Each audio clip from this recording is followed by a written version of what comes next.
Ultimately, SEL is really just about good teaching, right? Building those relationships with kids, engaging with students, realizing that they're humans, that they have interests, that it's more than just like, let's go learn these rocks or let's learn about clouds. It's like there are other things that make us tick as people. And so I think, whether we call it SEL or just good teaching, it really is about relationships and engaging with the students.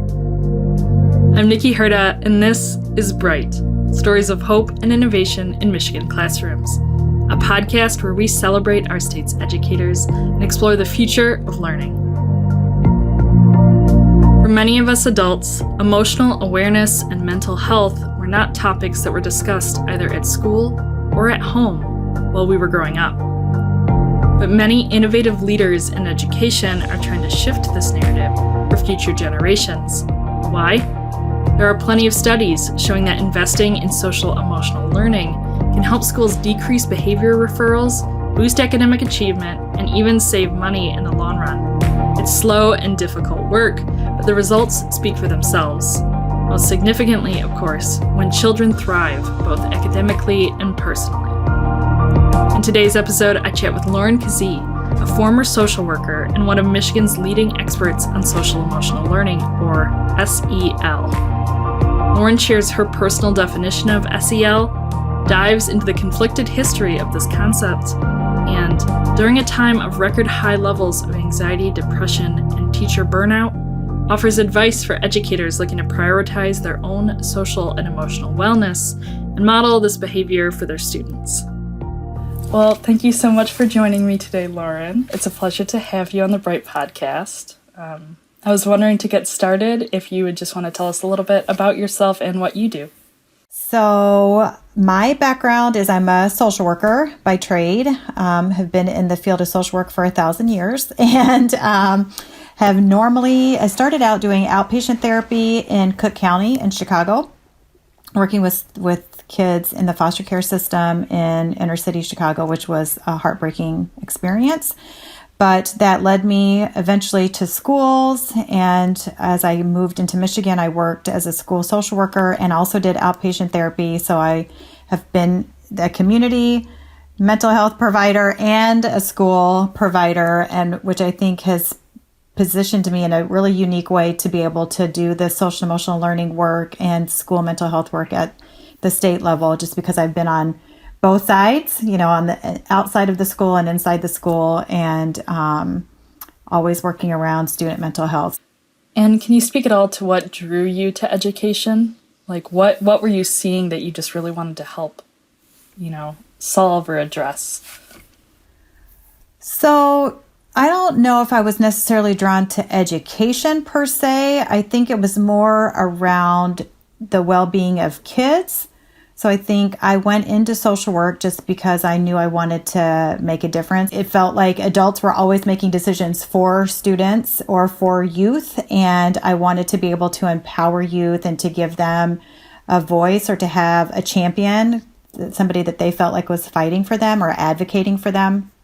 And then I had children, and my youngest needed that same advocacy as she was going through school. And so that kind of prompted more of my interest in the school system and that setting to ensure that students have success in schools. And I think schools are so stressed and overwhelmed with all of the requirements from No Child Left Behind and academic achievements and benchmarks and all of those things that sometimes we lose sight of the person because we're so busy trying to meet academic goals. So I think that's part of my passion, is to help us to remember that we're human, and the adults in the building need some TLC and the kids in the building need TLC, and just to try to help us to remember that we're people and we have feelings and emotions, and to not lose sight of that as we're trying to meet all of the academic requirements. So I would say that's probably what's really pushed me to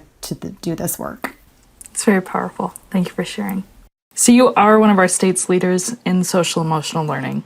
And I was wondering if you could give us your definition of what SEL is and why it's so important that schools prioritize this work.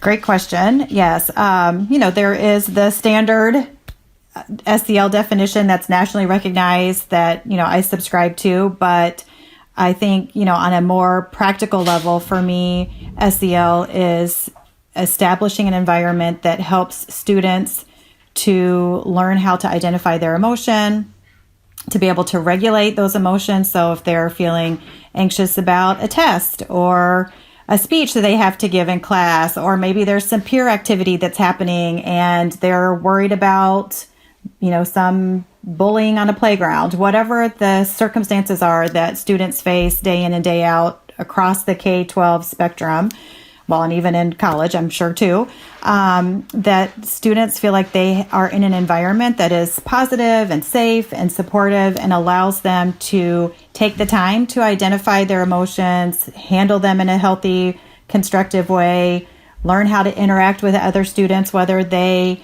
have the same belief system or look different than them, just helping them to have those social interaction, communication skills, learning to make responsible decision-making skills. So I think all of that, and then also modeled by the adults in the school, because I think it's hard for us to demand what we don't deliver. So I think for the adults to be able to exhibit those kind of skills and model them for students while also allowing them to have the time to explore those different attributes. To me, it seems intuitive to me that would also improve academics. I can see the pushback when you're you're an administrator and you have only so many hours in a day, but being able to understand those emotions and make decisions, it does make sense that it would help bolster academics as well, like you said. So. Yeah. I mean, it's hard. Schools have so many competing priorities, right? And, the pressure from on top at, whatever the academic expectations to meet all these different benchmarks. I mean, it's hard because I think a lot of times schools don't feel the freedom to be able to just slow down the pace a little bit and slow the roll and be able to address some of these needs in the learning environment. However, we have found there are schools in Michigan and across the country that have prioritized mental health and social and emotional learning. And maybe it doesn't flip a switch right away. It definitely takes some time to change the culture and the climate of the building. But in time, we found that it does have an impact. It helps behavior referrals. It helps academic achievement. It helps students in their interpersonal skills, emotional distress. It can be a cost savings to schools. So there are so many benefits. It is hard to make that switch sometimes when you've got so many other competing priorities. But we'll get there. I was wondering if we could talk a little bit about the history of SEL. So, what I was thinking about is when I was a student, I don't remember this coming up often, or at least I'd never heard that term. And so either it wasn't a priority or maybe it wasn't always perceived as the role of the school to, fill these shoes. And so I'm just wondering what changed and how SEL has evolved over, the past decade or two. Yeah, no, that's a great question. And you're right. I'm older than you significantly. And so I agree with you. This really wasn't things that were talked about, but times have changed. And I vividly remember when No Child Left Behind came on the scene and the reaction that because I was a school social worker at the time, and the educators in the building were having a very strong reaction to the requirements that were going to need to be met for graduation.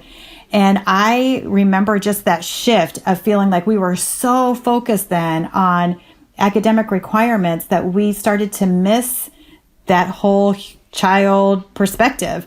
And somebody older than me could probably speak to this, but I do remember, even when I was in third grade and having a really emotional time, my dad was having some health complications, and my third grade teacher just pulled me to the side, had me sit by her desk, gave me crackers for the day. She was so nurturing because she knew that I was really worried as a third grader about my dad's health. And I didn't, and it was not a serious problem, but I didn't know that in third grade. But I remember vividly, that's an SEL practice, right? Where she was much more in tune with how I was doing emotionally. It wasn't like, okay, Lauren, you need to keep going on your worksheet or keep reading. I mean, she was like, take the time that you need, feel your feelings, come sit by me, eat some crackers. And so I think, it ultimately SEL is really just about good teaching, right? Building those relationships with kids, engaging with students, realizing that they're humans, that they have interests, that it's more than just like, let's go learn these rocks or let's learn about clouds. It's like there are other things that make us tick as people. And so I think, whether we call it SEL or just good teaching, it really is about relationships and engaging with the students. So I think that happens a lot more than we maybe realize. There are so many good educators out there who do take the time to tune into students and find out their interests. But I think the No Child Left Behind and that shift to really meet these requirements kind of took us away from that. And now we're starting to circle back. And I think, the silver lining of the pandemic is we're starting to notice. I mean, there were emotional needs before the pandemic. They are definitely been exacerbated at this point because of the pandemic. And so I'm hoping that we'll start to shift our focus to kind of right side and maybe meet in the middle. So we're still thinking about academic requirements and achievement, but we're also remembering that we have whole children and humans that we're working with at the same time. And adults too, right? They're exhausted also, and we can't forget them in the process. And what you're saying, I think you make a really great point here, is that, when you said it's really about good teaching.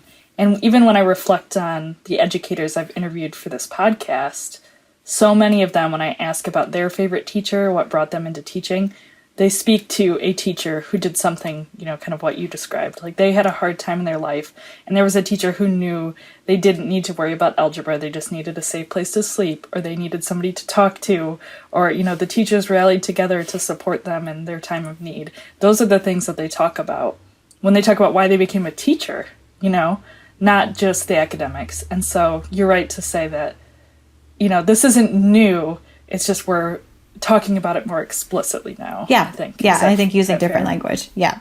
Using different language. And you're right. I think, we're being more explicit about it, that we want to make sure that it's part of the fabric of education, that we don't just focus only on teaching to the test, as people talk about all the time, but that we really think about all of the elements that make us who we are and help us to learn. The other thing I'm kind of weighing, and I'm curious what you would think about, is, on the other hand, I think we probably have a deeper awareness of things like mental health now than we did, there's more research, more discussion, we're more open about it. Do you have anything to say about that or how that's changed? Yeah, no, it's interesting because I just had a conversation with somebody about this yesterday, just the difference around stigma of mental health and how that seems to be changing. And social media is a blessing and a curse, right? Like it can help promote things that don't need to be promoted, but it can also help promote things that do. And I think celebrities have done a great job, even again, through this pandemic, of saying like, I've had to go to therapy, or I needed to go talk to somebody about my feelings. And I do feel like it's starting to shift a little bit as we see influencers talk about that more openly. I think it doesn't have as much of a negative connotation. I think there's much more openness and acceptance around needing outside help or needing support or talking about things that make us anxious or, make us sad. So I'm glad that we're getting to that place in our society where it's not so taboo just to say like, oh, I needed to go talk to somebody. I think that helps. So I again have hope that we're moving in the right direction, that we're normalizing, that we're all in a continuum somewhere, right? And I think, again, with the pandemic, we're all everybody's had some kind of anxiety. We've had some kind of adjustment to, and it could be to one degree or the other. I mean, there are a couple of my friends who are like, man, this has been great. I've loved being stuck at home. Then there's others who, this isolation has made them really not do okay, to feel more insecure and unstable. So I think we're all on a continuum. We all could use some support. And, but I think, that helps us to know that we're not alone. And I know communities of color have been disproportionately affected. And I think even all of the social reckoning that we've had on top of a pandemic has also had its impact. I think it's, again, silver linings as we're much more aware, we're much more explicit about focusing on racial justice and equity. And so I think that has also been a blessing out of some really difficult times and facing our truths as a society. But yeah, the trauma and the anxiety that I think not just students, but adults have felt across the board, we are anticipating, going into the fall, that we've got to really ensure that we've got supports in place for everyone in a school. We've seen numbers of suicide attempts increase exponentially through the pandemic, anxiety, depression, parents, communicating the issues that their children are facing. So we have got our work cut out for us. I mean, we did before, but it's definitely, even greater now. So we will be trying to figure out how to support schools as we move into a new school year. I wouldn't expect you to have any sort of perfect answer or solution, because if you did, I'm sure, you'd be doing it right now. I'd be rich, right? But do you have any, hopes, for what this will look like as we move forward? Well, the state of Michigan, to our credit, has, Governor Whitmer has signed into legislation, and she's allocated millions of dollars to go to intermediate school districts. So that's part of the contract work that I do for the state of Michigan, is helping to figure out how those dollars are disseminated. And so these intermediate school districts, ISDs, are now given funds to hire direct service providers to disseminate into their neediest districts or across their counties. And so I think there's some good work happening at the state level. Dr. Rice, the state superintendent, is a huge proponent of children's mental health supports and SEL. He's convened a network that I help him with that meets once a month, made up of stakeholders around the state that are looking at how do we expand SEL and children's mental health resources and materials and supports across the state. So there's some good work that's happening. I think people are focusing on it, which the timing is perfect to be able to have these things in place for the fall. So no, we don't have all the answers. There's a huge provider shortage. There's a huge teacher shortage. So we definitely have gaps to fill, but the great thing is the decision makers at the top are thinking about this and prioritizing it. And I'm hopeful, to answer your question, what are my hopes? That we can figure out ways to change this education system to reprioritize some of these needs and support schools in that way. So many educators just began their summer breaks. And I was wondering if you have any advice for these educators who are looking to take the summer, to recharge and refill their batteries. Any self-care tips that you have for them? That's my thing, right? Teacher self-care. Yes, please stay in education. we need teachers. I have done a couple of trainings for intermediate school districts in the last 6 weeks, and I have some more slated in August to talk about some different strategies for those in the education field to think about as they prioritize themselves, and especially in the summer, their time to recharge. Because I think, coming out of the last couple of years has been a whirlwind, to say the least. And, education is such a stressful profession anyway. But I would say what I try to encourage teachers to do is, first of all, again, back to SEL, right? Be self-aware. Think about what your needs are. Take the time to identify it. It's so many times those of us who are in this arena, right, where we're thinking, we are kind of in default mode, where we think about everybody else's needs ahead of our own. And that doesn't bode well for us down the line, right? Because we just get so burnt out or so exhausted. And so I think trying to help people to feel permission that it's okay to think about yourself and to think about your needs and to prioritize yourself and your own wellness, because we can't pour from an empty cup. That's what I say all the time. So we have to fill our cups up first so that we can have something to give to those around us. So I think giving people permission, and that it's not selfish to just say I got to draw some boundaries here. I got to take some time for myself. It's okay to say no.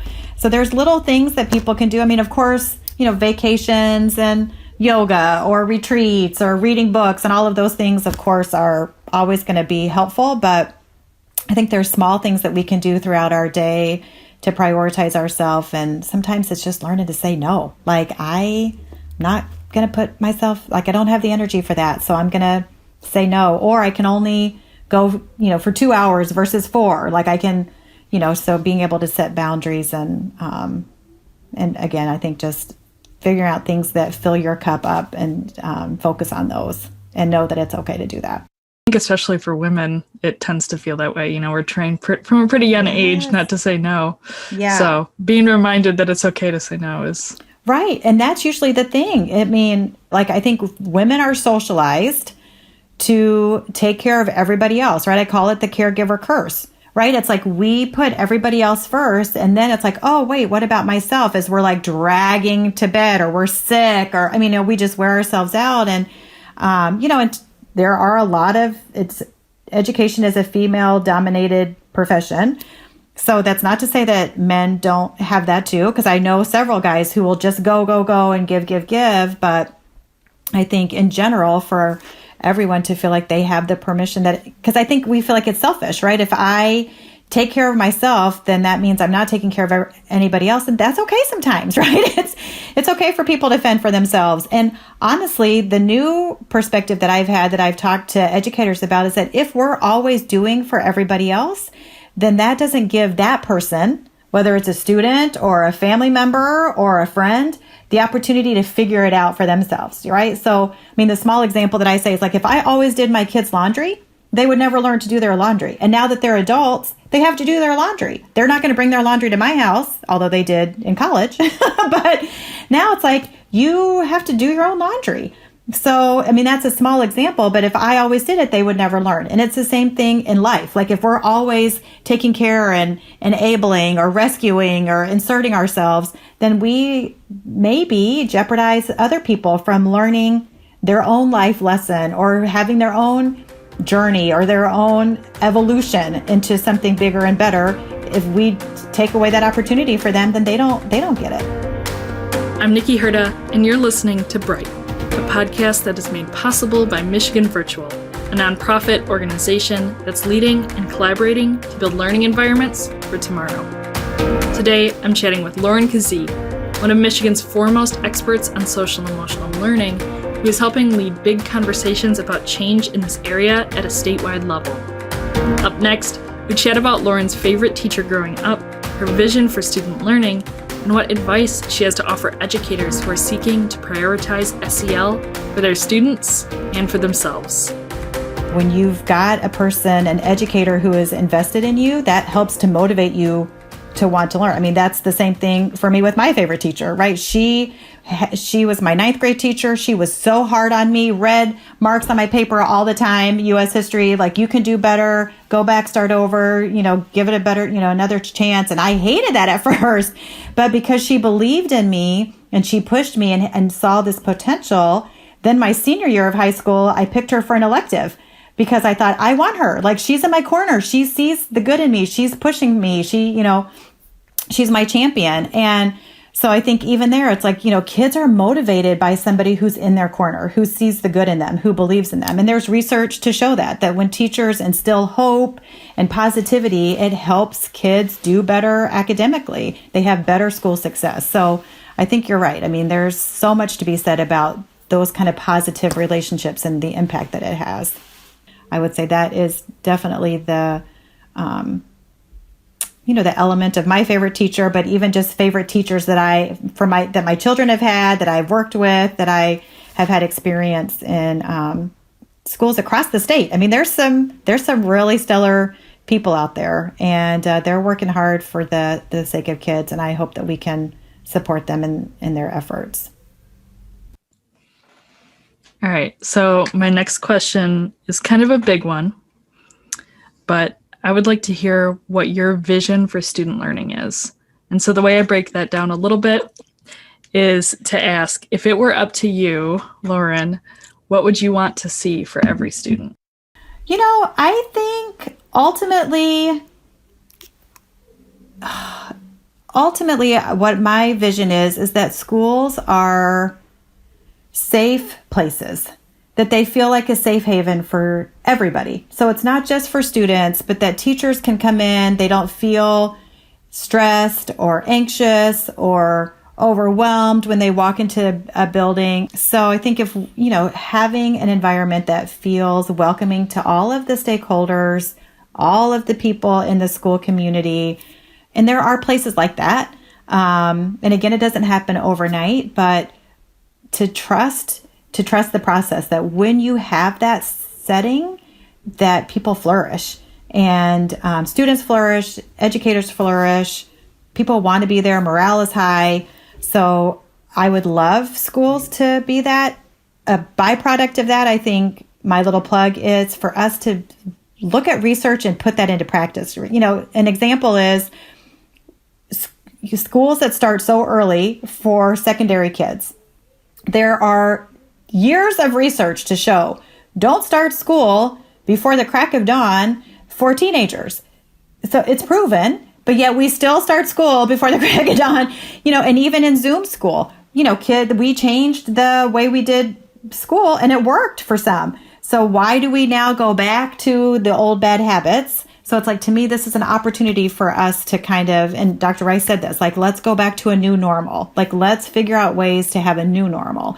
And I really am afraid that if we aren't intentional, that we are going to just go back to old bad habits that weren't working for us before. So I think if we can try to break that mold and do things in a way that follows the evidence, the research, and that works for kids and adults, then I think we're going to be in a good place.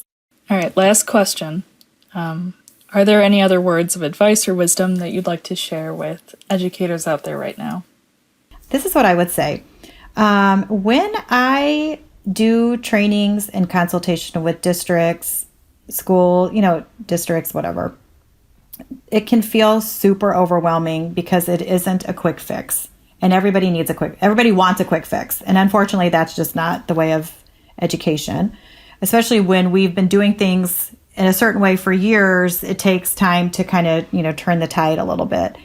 So my word of advice is, if you are interested in pursuing SEL, focusing on student mental health, start where you are, use what you have, and do what you can. It's okay to start small. It's okay to start in one classroom. It's okay to look for those quick wins or that low-hanging fruit and to just baby step it. I think too often we can feel like, okay, we've got to go full bore, run out of the gate at 60 miles per hour. And maybe if everybody's ready to roll and that's where you're at, but I think if you can start small, and like I said, just, start where you are, use what you have, do what you can, then it's okay to take those baby steps. As long as you're moving in the right direction, you don't have to run, but just move in the right direction. And I think things will work out the way that they're supposed to. That's what I've figured out in my old age, is that so many times the universe is working on our behalf. If we're trying to do the right thing, then a lot of times things will fall into place the way that they're supposed to. So I think just don't lose sight. Don't get overwhelmed. Just start small, but just take steps in the right direction, and you'll get there eventually. As Lauren mentioned, many aspects of social emotional learning can be boiled down to the same tried and true teaching practices that effective teachers have always been doing. But leaders across the state are working to create more space in the profession for this important work. This past year, the Michigan Department of Education launched an awareness campaign titled Children Matter, You Matter, Learn SEL. As part of this campaign, State Superintendent Dr. Michael Rice is asking every building leader and at least 2 to 4 teachers per school to complete Michigan Virtual's free online Introduction to SEL course, which offers 6 sketches and covers the basics of social emotional learning. For teachers seeking to prioritize their own self-care, another great and free course we offer is titled Take Care of Yourself, a course in well-being and self-care, in which educators can earn 3 sketches while committing to an easily attainable plan of action in 5 domains, including workplace, social, physical, emotional, and societal wellness. You can enroll in these courses and others like them by exploring our course catalog at michiganvirtual.org/professionals. Without a doubt, it's not going to be easy work to shift our school systems to prioritize social and emotional wellness at scale. But with leaders like Lauren forging our path forward, if there's one thing we're certain of, it's that the future is bright. Thank you for joining us for this episode of Bright, Stories of Hope and Innovation in Michigan Classrooms. This podcast is produced by Kirby Gaylord, is hosted by me, Nikki Herda, and is shaped by many of our passionate and talented colleagues. Big thanks to Kristen DeBruler, Ann Perez, Ann Kraft, and Brandon Batista for their contributions to this episode. Bright Podcast is made possible by Michigan Virtual, a nonprofit organization that's leading and collaborating to build learning environments for tomorrow. Education is changing faster than ever. Discover new models and resources to move learning forward at your school at michiganvirtual.org.